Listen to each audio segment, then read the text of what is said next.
Can you hear me? Yes, I can. Can you hear me? Yeah, man, this is gonna be so much more awesome because I can hear everything you're saying, and ostensibly you can hear everything I'm saying. So I feel like it's gonna go way smoother than the previous two. Okay, so I want to preface this debate by first saying I am a former anarcho-capitalist. I was an anarcho-capitalist till I actually started reading economics and philosophy and realizing that one, it's illogical, and two, that it's economically incoherent. Okay. So let's start off with Let me preface by saying that, like all people, I'm a former statist. I was not raised anarcho-capitalist, obviously, and I came to this position through reading economics as well and other literature. I would like to make a quick distinction here between the deontological ANCAP and the consequentialist ANCAP. I guess you could say that I came to this realization. I met David Friedman, Wally. He's the son of Milton Friedman. He's by training, although he has wrote several treatises on economics, and also he teaches law at the graduate level, even though he's never taken an actual class in any kind of law school. And so that's who really convinced me, and I've read a lot of his books and things like that. So I want to make a distinction between the deontological non-aggression principle as an absolute, which is not my position, and also right. So here's the thing. David Friedman's work is still just as bad as Mises. And yes, he is a theoretical physicist by trade. He didn't do anything substantial in that field. He hasn't done anything substantial in the field of economics. He hasn't done anything substantial in the field of economic law. He is a professor, yes, but he hasn't done anything. He's basically a figurehead of a useless system. You can argue that, but he hasn't. He hasn't. He hasn't done anything. Well, right. I mean, he's just a smart guy. That's debatable considering most of his positions. Mm-hmm. So why don't you go ahead and explain why ANCAP is illogical? Okay, so I'm going to use what's known as modus ponens. Modus ponens, right? You ever heard of that? Syllogical logic. No. If P then Q, and P is true, therefore Q, right? Okay, so we're all good. I need to explain that. I'm going to start off with the 5-level statement, and then I'm going to move into phase 1, phase 2, and conclusion. 1, anarchism affirms that no one should be bound by the rule of law. 2, law is a collection of rules imposed by the authority. 3, authority is the power or right to give orders or make decisions. 4, law cannot exist without the power or right to give orders or make decisions. 5, thus no authority or law is explicit in anarchist ideology. Well, I would dispute that. That's not my view, but okay. Okay, well then that's not anarchism. That's something else. Well, it is. No, it's not. You can't change you can't bend definitions to meet your will. That's again, that's a piece of logic. Okay, next, phase 1. If every position I don't hold, like that doesn't make sense. I don't care what you hold. I'm telling you, this is the definition. You do not have to agree with the definition. That's fine, but that's what it is. But isn't it anarcho-capitalism, not anarchy? Like, there is a difference. Otherwise, you wouldn't use the word. Anarcho-capitalism. It's anarchy set upon by the rules of capitalism. It's anarchy. Okay. But no, there is a distinction. I mean, that's why they have different Wikipedia pages. In the anarchy Wikipedia page, it has a drop down from anarcho-communism, anarcho-syndicalism, anarcho-capitalism. It all is under the statement of anarchy, right? So, yeah, but we probably define the state in different ways. So, I mean, it is central to the question. It does not. There's no need to define the state here. I'm not defining state. I'm defining anarchy. How could you have law? Okay. All right. So, if every individual has the right to govern themselves, then they are exempt from any authority other than their own authority. Part 2. Anarchism affirms that every individual has the right to govern themselves. Conclusion. Therefore, anarchists are exempt from any authority. Part 1. If any individual has the status to be exempt from authority, they are unbound by laws. Part 2. In an anarchist society, anarchists are exempt from authority of any laws. Conclusion. I have to stop you. I have to stop you. Do anarchists believe they are exempt from the laws of physics? Are you going to be stupid, or are you going to have an actual debate? It matters because you're saying we don't need to define the state. How are you defining law in this case? Everybody knows what law means. There's no reason to define it any more than what it is. You're trying to bring in semantics into this to be a prick, and I don't have time to deal with you being a prick. Either debate the topic or shut up, because nobody cares. Because I'm trying to make a point. And you're like, does that mean they don't have to have the laws of gravity? No, you idiot. That's not what we're talking about. We're specifically talking about the law of the state. What law? Define the law. That's all I asked you to do. We both know the law is. I'm not going to go out of my way to define the law. Because I have a different formulation of law and state, and so I don't know. I can't possibly know what you mean by that. That's why I asked you, and now you're getting upset and you're calling me names. It's not about, but because you do this every debate. You try to shift semantics, and it's retarded. Everybody's sick of it. That's why everybody trolled you on the Facebook page. If you haven't figured that out yet, everybody cannot stand you. It's absolutely appalling how you get on here. It's immaterial to me. Right. Well, it can be immaterial. So anyway, if we have different formulations of what the law is, don't you think that's an issue? Sure, and you can bring that into your rebuttals rather than stopping me every time I make a salient point to get into some semantic warfare. All right. Okay, well, I don't have, but go on. Therefore, anarchism affirms no one should be bound by law. Part 1, if every individual has the right to govern themselves, then any individual can make up their own rules. Part 2, anarchism affirms every individual has the right to govern themselves. Conclusion, therefore, anarchism affirms anyone can make up their own rules. Part 1, if any individual can make up their own rules, they can choose to use aggression. Part 2, anarchists can make up their own rules. Conclusion, therefore, anarchists can choose aggression. Part 1, in a system where there is no authority or law, everyone has the right to use aggression. Part 2, anarchism affirms no authority or law. Conclusion, therefore, anarchism affirms everyone has the right to use aggression. That depletes the idea of not only the deontological, but that also depletes the idea of the consequentialist.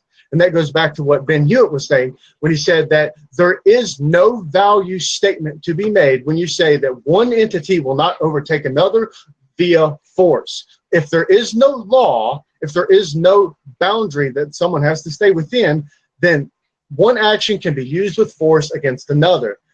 And if you don't have any intermediate or median station, then you're not going to have that working. So it's going to collapse, which is why anarchy has never worked and never will work. Are you done? Yes, are you calm now? Okay, cool. So once again, if we have different formulations of what the law is, don't you think that would be central to the debate here? Because now you're basically asking me to defend a position I don't hold. How could you possibly do that? That would be like me asking you to defend North Korea. I could defend North Korea. I don't understand that. Okay, so the state, such as North Korea, imposes law on the people. I would consider that morally unjustified. I don't know what your thoughts are on that. Well, first of all, you have no moral anchor to state whether it is or it isn't. If you're a consequentialist, you don't have any central value to cater to. So it's to whatever is best, whatever gains the most utility. I would compare to South Korea, and for me, it's clear, at least, that the consequences are starkly different. Right, but that has nothing to say about whether the rule of law there is right or wrong. Well, if it leads to negative consequences, then yes, I can say that. Okay, now apply that to North America. to United States. Can Okay, you still but say the same? Can you still say the same? I still, but listen how silly this is. I asked you to define a term that you're using, law. What is the law? A system of rules that we created and enforce through social and governmental institutions to regulate behavior and actions. Okay, so the state, right? And this is what I said from the beginning. We have different formulations for what the state is. So why then don't we follow British law or, for example, some other law, Spanish law? I don't know. Because American won our independence from their law to create our own law. So the U.S. government actually has the power to enforce its laws and the willingness to do so, right? Okay, so you're not disputing that part. Ben was disputing that government was force, and I was utterly confused by that because what the fuck would be the point of having a government if it didn't use force? But well, you tend to be utterly confused in most debates, which isn't. Well, can you explain that? I mean, I don't need to. It's not my position. It's not my position. I don't care. I don't care. I'm a consequentialist. Okay. So what I would take issue with is your assertion that I, as an anarcho-capitalist, have to conform to this other definition that you've provided for anarchy. But that's not my position, and that's not the position of anarcho-capitalists, particularly consequentialist anarcho-capitalists. You've merely assigned that position to me, and now you're asking me to defend it, and I don't agree with that. So isn't that okay, well, you explain to me how anarcho-capitalism does not affirm that there is no authority or law. Well, so I don't affirm that. I mean, I do believe there are economic laws and laws of. Well, okay, once again, I do believe in laws, for example, the laws of physics, which I mentioned earlier, economic laws, which still apply independent of any government. What we see is that the state is creating these arbitrary laws that are based utterly on force, their ability to enforce them. And I'm saying that's not legitimate. It'd be just as legitimate to say that, I am a state and I'm allowed to enforce my laws. I can't do that because I don't actually have force. So therefore, all government are based on force. You have to have some kind of ability to enforce these laws that you're creating out of thin air. And I don't understand how anyone could really dispute that fact. Apparently, some people do. I'm not. I haven't. Okay, good. I don't care. There's force implied. There's force implied. That force is a force multiplier, which makes it greater good. Therefore, consequentially, it should be looked on as a good thing. Okay, so me and you we've progressed much further than my first debate. Okay, great. So we established that government is force. Good. We can move beyond that point. Okay, so then I would say that the U.S. government, for example, you mentioned North Korea. I would say that their laws are largely arbitrary, and there's no real reason why we should follow one, imaginary social contract, one state, over the laws of another. They're completely arbitrary, and so even to the degree that authority may or may not exist in the absence of state, it still doesn't tell us which state is the correct one and which authority is the correct one. The only way we can actually determine that is the one that uses force. Okay, so you use the word arbitrary. Obviously, you have no idea what arbitrary means. That means based on a random choice or personal whim, rather than any reason or system.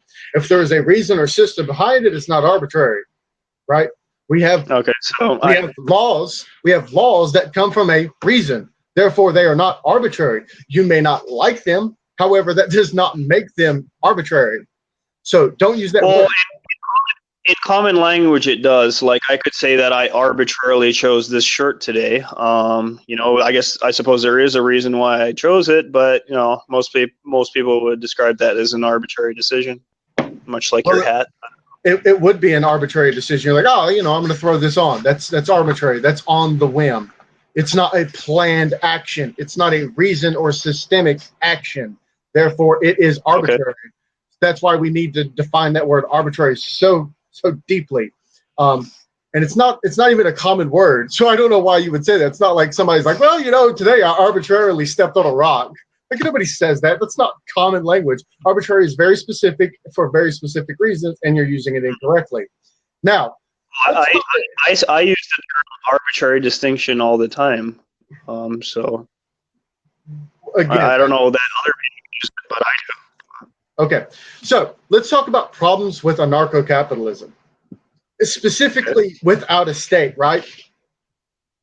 It would be impossible to mitigate liquidity crises.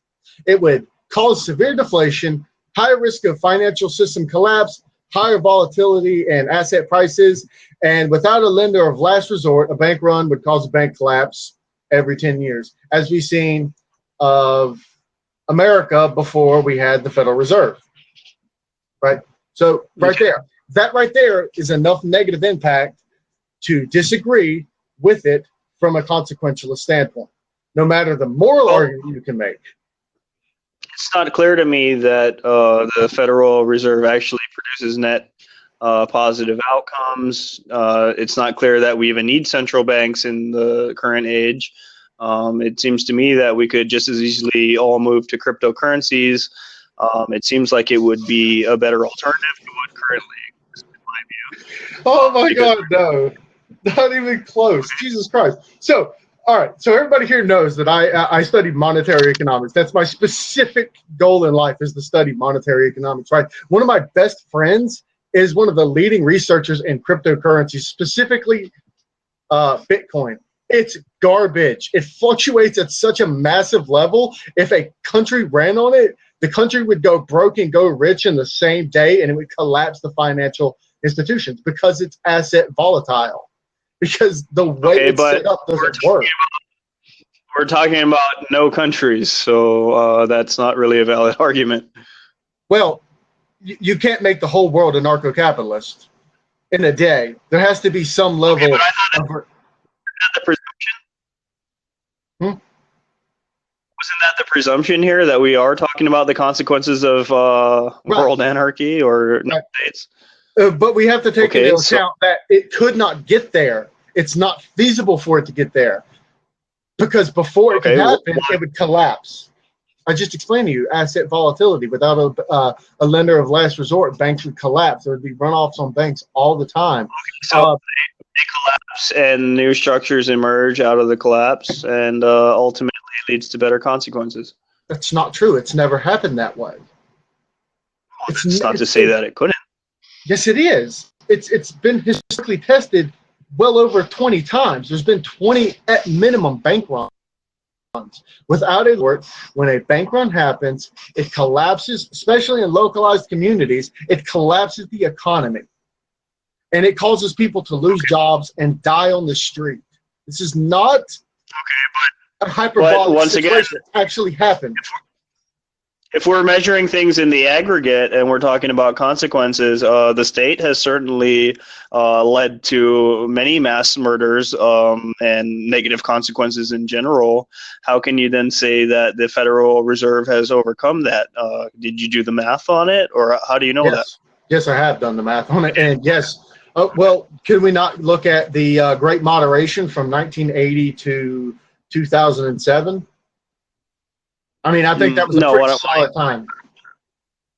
Oh, okay. For who? The United States specifically. We're probably one of the best mixed systems. Okay, so like after we murdered 3 million Vietnamese and then raped many South American countries in the Middle East. Good for us. Good. Okay, so that's all good. Absolutely. Okay, so I would argue that that's a negative consequence. I don't think murdering innocent people is good.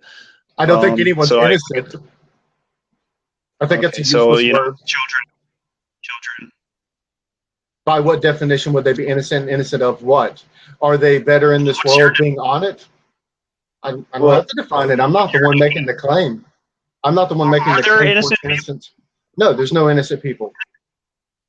Okay, so nobody's innocent. Okay, so children aren't innocent, and we can just kill them for no reason. All right. If it makes the world a better place, yes. I'm a consequentialist. Okay. I'm a hardline consequentialist. The Vietnam War made the world a better place.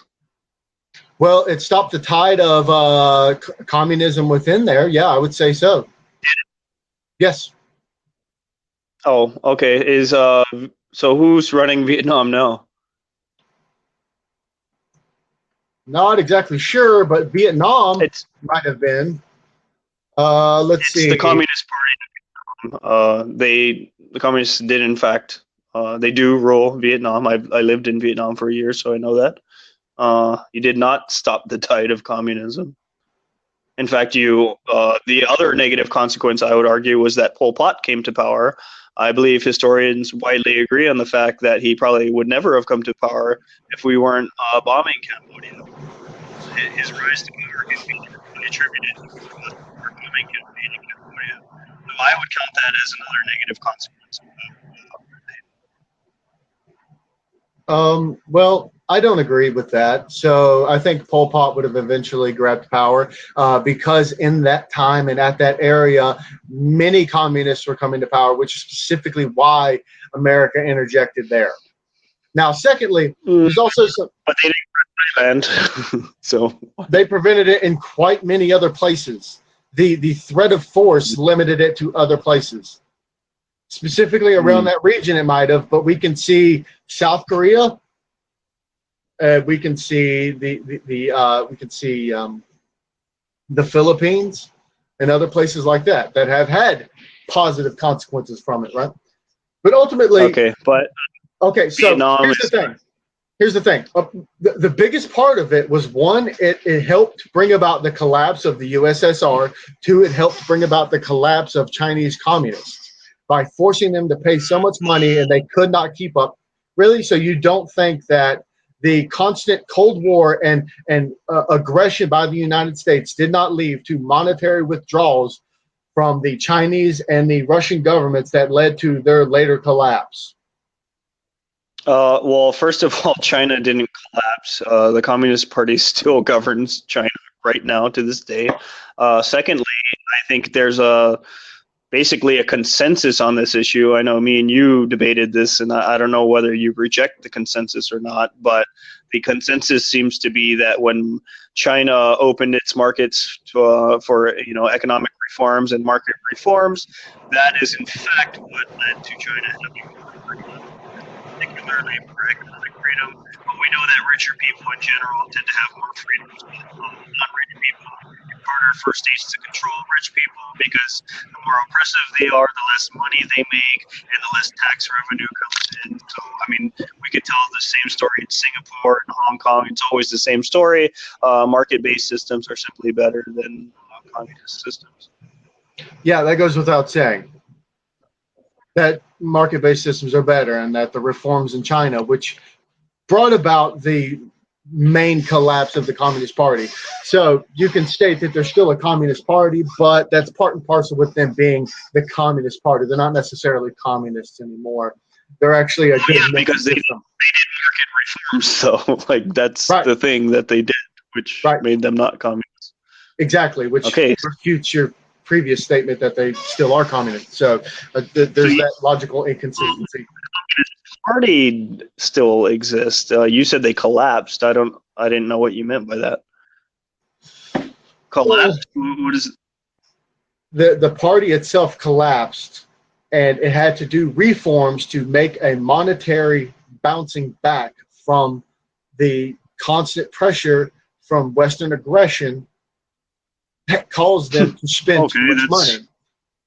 First time I've heard that theory, honestly. I thought there was an economic consensus on this issue among economists on both the left and the right who say that it was actually market reforms and not U.S. foreign policy or aggression, wars, whatever, that actually led to... Stop talking. For the market reforms to have happened, there had to have been aggression that caused them to spend money out of control. That was specifically part and parcel with America's constant aggression in the region, along with places like Vietnam, Korea, the other guerrilla type and clandestine operations that the United States operated in that region caused serious problems to these governments, where these governments had to spend more money. They could not keep pace with America's market-based economy. Now, when they could not keep pace, they had to change and reform to those market-based reforms, which led them to have freer people, which led to a greater goal, which means that What America did was a net positive, despite the bad things that happened, despite the immorality of the actions. It led to a net positive in the long run. That is what I'm saying. You're not refuting that. You're just saying that there's a moral claim here that it's bad. I don't care. I care about the overall good. I am going to go ahead and, I will say this. I've never met any historian or economist or even heard of one that subscribes to the theory that you're talking about, that the reason that China is basically capitalist now and no longer has a communist economy is because the United States was waging these wars in Southeast Asia or whatever you think the cause was. I believe that most historians in the vast majority would probably call that into question and say, wait, no, actually it was market reforms which led to China doing this. And the other point I would make is you've not made any kind of, I mean, which war specifically was China spending all of this money on, and then they spent, because I've heard this theory with the Soviet Union. It's a distant theory. I've never heard someone try to make that argument with China.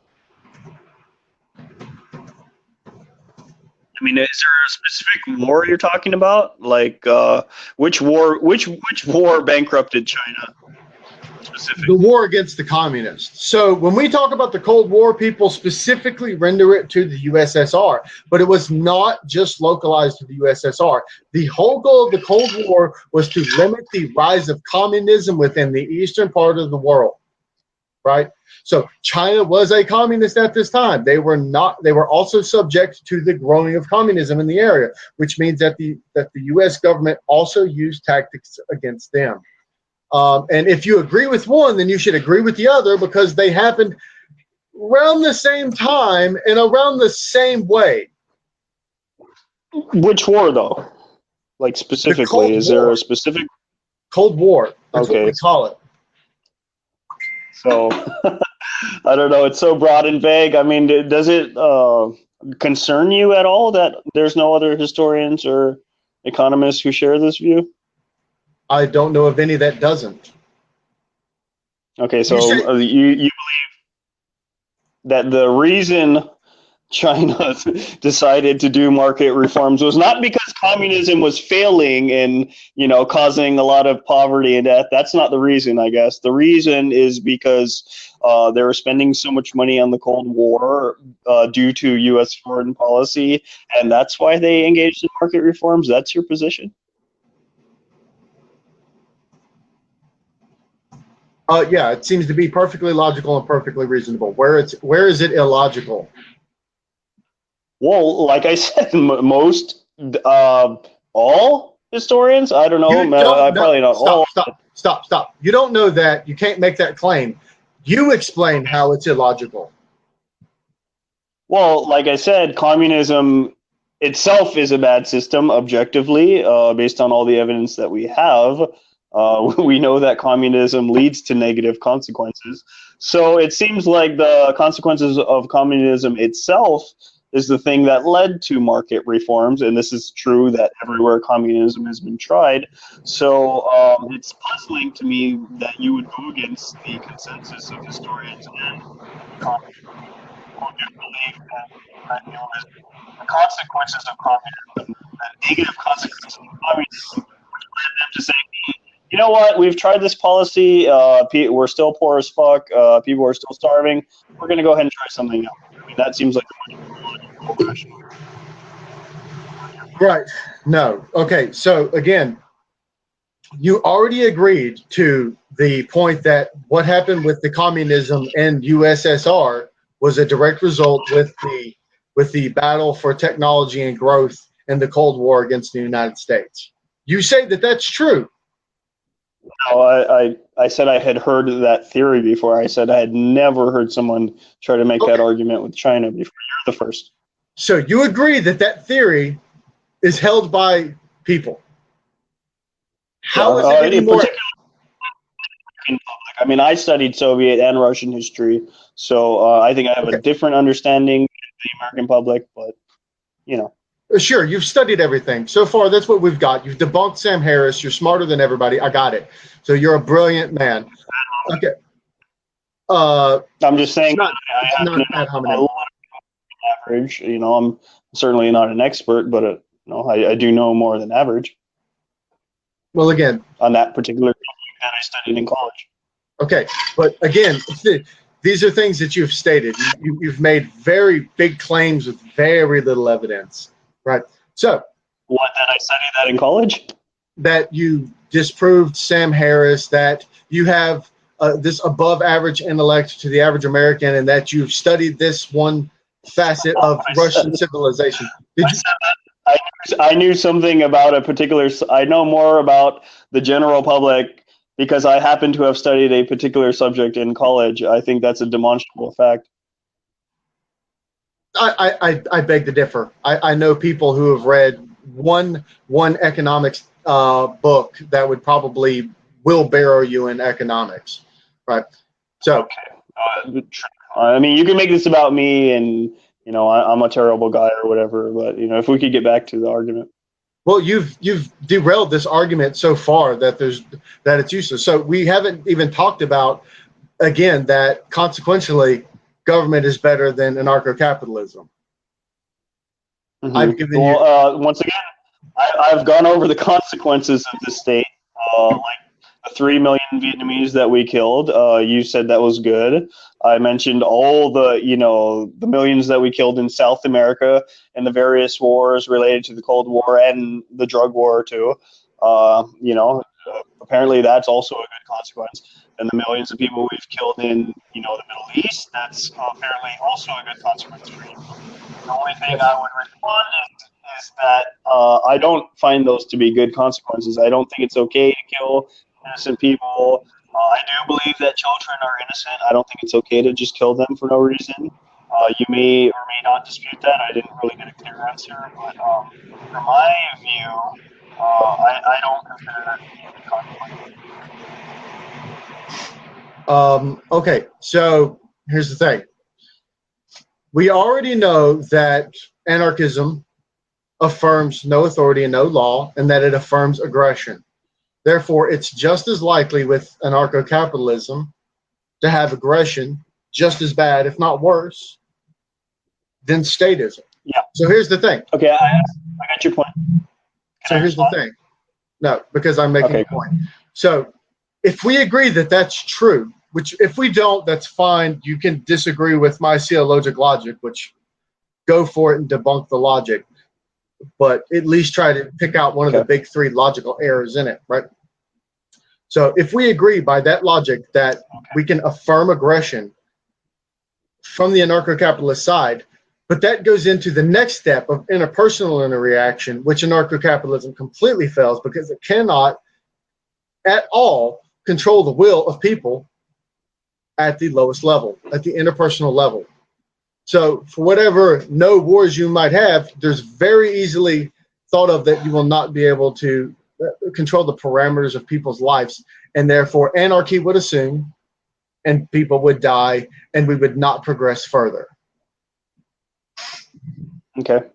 Well, going back to the beginning, you're talking about a different definition of anarchy, which does not describe my views. So I'll go ahead and defend my view, since that's the only view I actually feel compelled to defend. I'll just respond with a question. Do you believe that economic laws still exist in the absence of this? Can you name an economic law? Supply and demand, for example. Is supply a law? Are you sure about that? Supply and demand exist in the absence of the state. Yes, but does supply always have a law? Is supply a law? Well, that's not really material. So supply and demand, economics still works, right, in the absence of the state. People still need things and that other people have, and right, things of that nature. Economics still happens, right, wherever there's humans. Without the use of law, it goes to bartering or mercantilism or some other form, but highly doubtful that it would go to capitalism. anything of value, right? Anything of value, whatever people perceive to be valuable, they'll be trading with others who perceive something to be value, right? An inefficient bartering system, yes. Okay.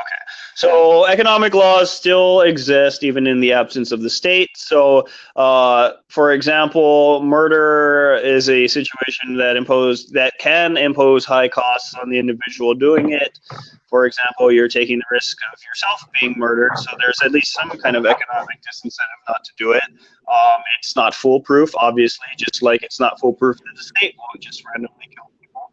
They can certainly do that, and so murder can happen in the absence of the state, but there are strong economic disincentives not to murder people and engage in otherwise appropriate behavior.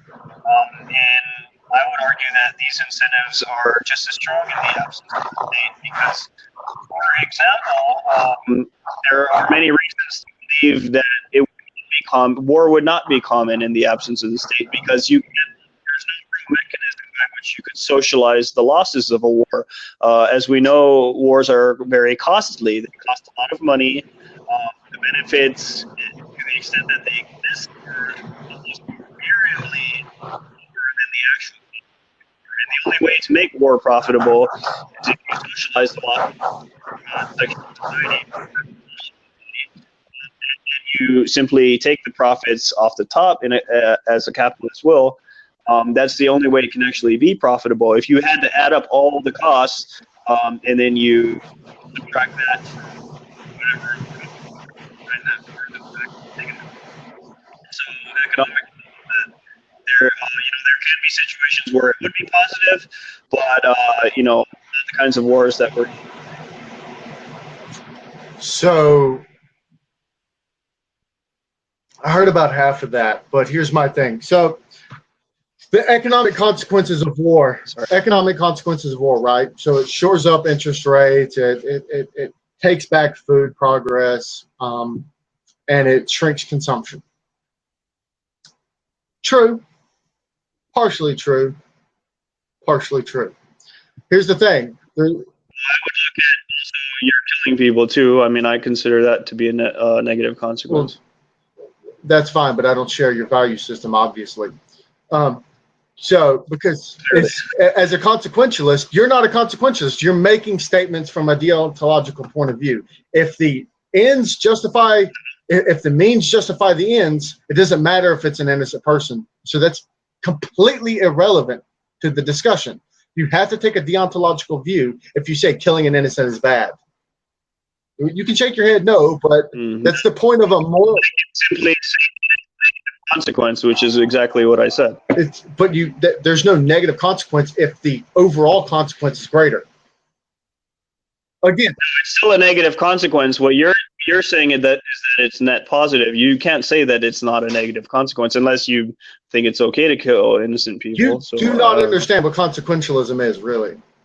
So utilitarianism, consequentialism means that I care about the net benefit or the net negative, right? If I have a net benefit, therefore there is no other value system that I have to care about. It's a completely moral, relativistic notion, right? And you stated that you're a consequentialist. So if I have one child, if I shoot this child in the face, world poverty ends. Are you going to shoot that child in the face?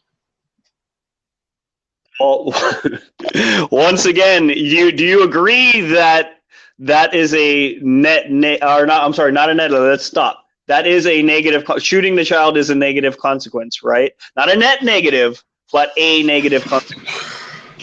It doesn't matter about the individual act. It's the net ben and the net negative. That is the purpose of utilitarianism and consequentialism. To add up both. So you have to have both. You have to have negative consequences and positive consequences. Then you subtract the negative from the positive. So without that, without the existence of negative consequences, you can't determine if it's net negative or net positive. That assumes that you're doing some kind of math. Okay, well, that statement's wholly irrelevant to the point that I'm trying to make. Right. I don't know why you're going to bring that up. Everybody understands what consequentialism is. You're trying to make an argument saying that through a consequentialist standpoint, it is wrong to kill a kid. in a consequential standpoint, it does not matter. That's the point. It does not matter. That is a net that surely factors into the math somehow, right? Or no? Even if it does, it's wholly irrelevant to the end. Nobody cares about the middle. It's all about the end. This is the purpose of utilitarianism. This is the purpose of consequentialism. But how do we determine whether something's net negative or net positive? Just the overall Can you explain utility. That? So utility one, if we take it from the utilitarian standpoint, is that whatever would gain the most utility. Consequentialists agree to that hold. How do you How do I determine utility? Utility is a word for happiness.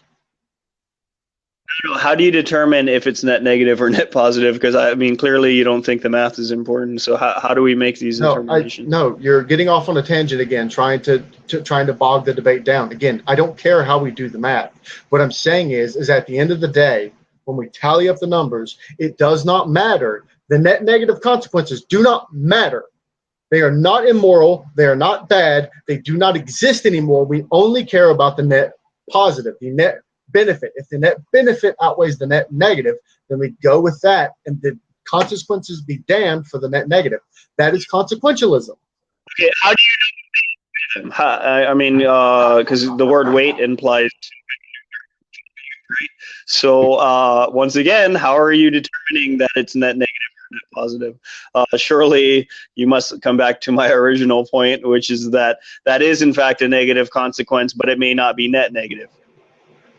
But why would it matter if it's a negative consequence? It does not matter. That's the point. Because that's important to know. How would we calculate whether or not it's net negative or net positive without acknowledging that there are, in fact, negative and positives to everything? That makes no sense. No, it makes perfect sense. You're just trying to obfuscate the statement. I've already stated very clearly that when we tally up the numbers, if the net bin is here and this is the net negative, right? So this is net bin, this is net negative.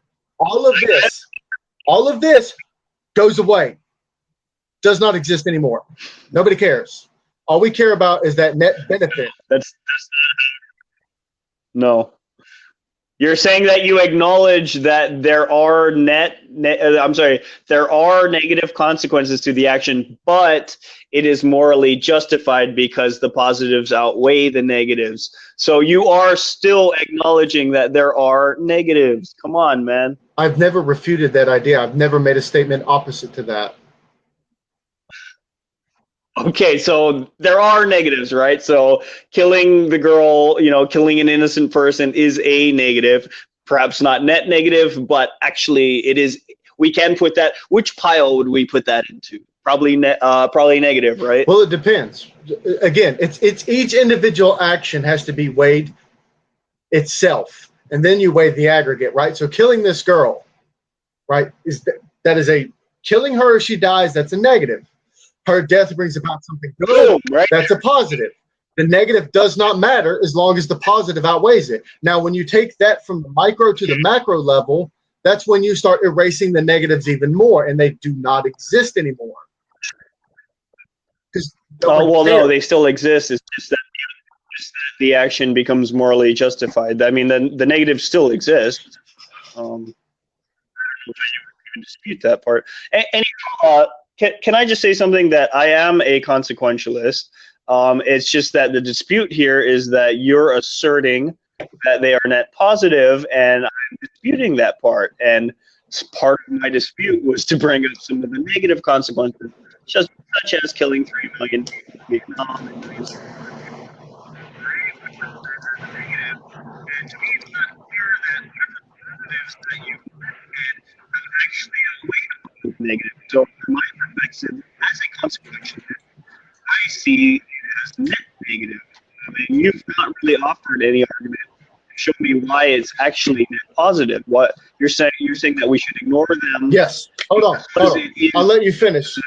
Hold on. I'll let you finish. I just want to make this very clear. My net positive system is the world we live in, is the greatest time we've ever been alive, with the most amount of technology, with the most stable markets that we've ever seen in the world. Right now is the most net positive time to ever live in. Everything in the past that is immoral is now gone because the net positives of our life has outweighed the net negatives that has happened. Therefore, from the consequential standpoint, the status quo is at a net positive.